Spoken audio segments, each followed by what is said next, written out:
क्या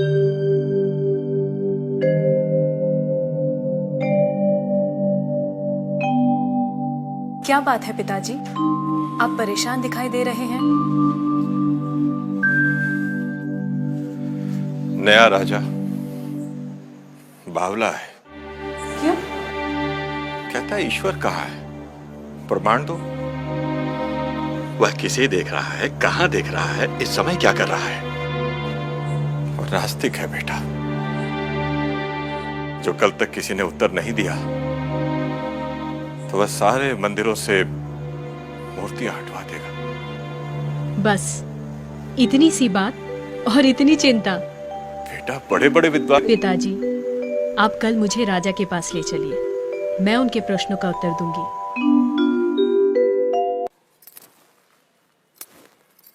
राजन, मैं प्रमाण देने के लिए तैयार हूं, पर उससे पहले मैं कुछ चाहती हूं। क्या चाहिए? थोड़ा दूध।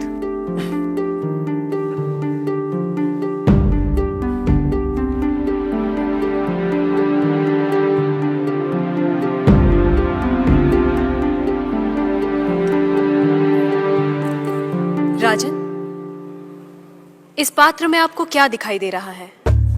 दूध? क्या दूध के अलावा कुछ और दिखाई दे रहा है? नहीं। पर मुझे तो मक्खन भी दिखाई दे रहा है। क्या आपको मक्खन दिखाई दे रहा है?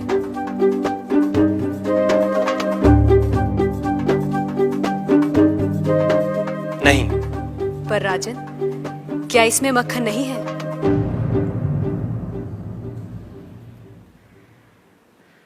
है।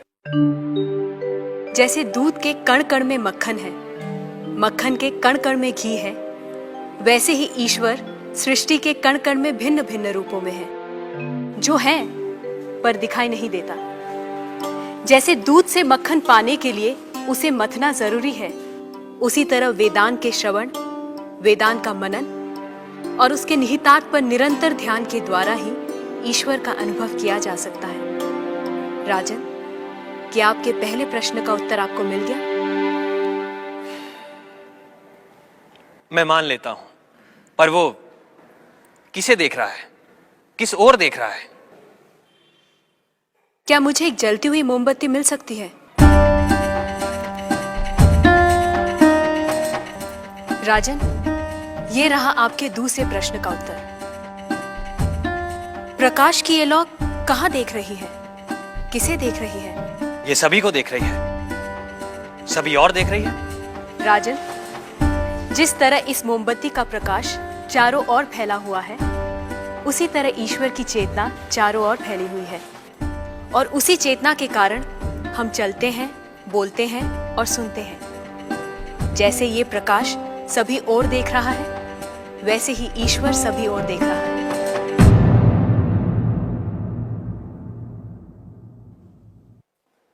अब आपका तीसरा प्रश्न। वो इस समय क्या कर रहा है? राजन, इस समय मैं आपके प्रश्नों का उत्तर दे रही हूं, इसलिए मैं तुम्हारी गुरु हूं और तुम मेरे शिष्य। पर मैं खड़ी हूं और तुम बैठे हो। यदि अपने प्रश्न का उत्तर चाहते हो तो तुम्हें मुझे अपना आसन देना होगा।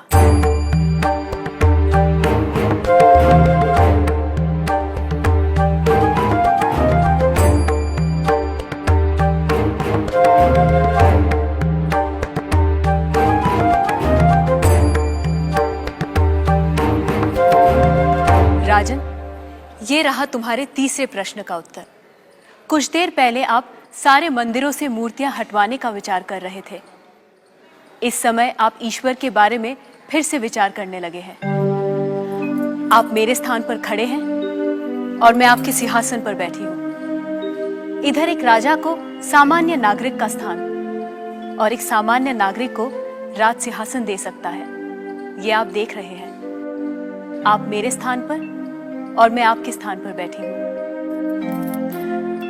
ईश्वर इस समय ये करवा रहा है, उस अनंत और असीमित शक्तियों के स्वामी जिसने ये सुंदर, अद्भुत, विस्मयकारी और महान संसार रचा है, जिसमें सूर्य, चंद्र, तारे, ग्रह, नक्षत्र अपने अपने स्थान पर स्थिर और गतिमान है, जिसके कण कण में एक व्यवस्था है।